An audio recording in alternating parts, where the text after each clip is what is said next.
एक संयोग नहीं था उसका प्यार। मैं एक लड़की से बहुत प्यार करता हूँ।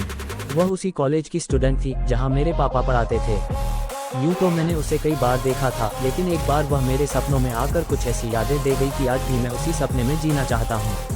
लेकिन मैंने इस बात पर बिल्कुल ध्यान नहीं दिया, क्योंकि मुझे ये इश्क विश्क की बातें बड़ी ही अजीब लगती हैं। मैंने यह कभी नहीं सोचा कि आने वाले दिनों में मैं उसे इतना चाहूँगा कि मेरा दिल और दिमाग हर पल बस उसी की यादों में कैद रहेगा। कुछ दिनों बाद उसी कॉलेज का एक ग्रुप विजिट के लिए गया। मेरे कुछ दोस्त भी उसी क्लास में पढ़ते थे, जो मुझे भी साथ लेकर गए।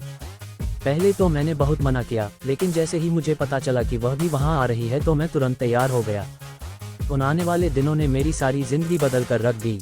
हम दोनों पूरे टूर में साथ साथ रहे और बहुत मौज मस्ती भी की, जिसे वह आज भी नहीं भुला पाई है।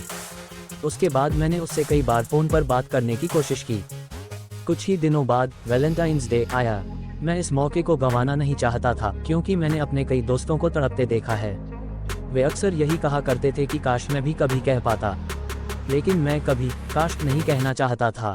इसलिए मैंने उससे अपने प्यार का इजहार कर दिया, लेकिन तब तक शायद बहुत देर हो चुकी थी।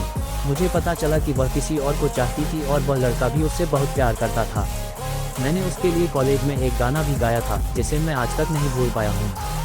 वह मुझसे 1 साल बड़ी थी, लेकिन मैंने ऐसी किसी भी बात पर ध्यान नहीं दिया, क्योंकि मैं उसके प्यार में इस कदर डूब गया था कि मुझे सिर्फ और सिर्फ खुशी की ही तलाश थी। 2022 को मैं कभी नहीं भूल सकता, क्योंकि यह साल मेरी ज़िंदगी का सबसे खूबसूरत साल बन गया।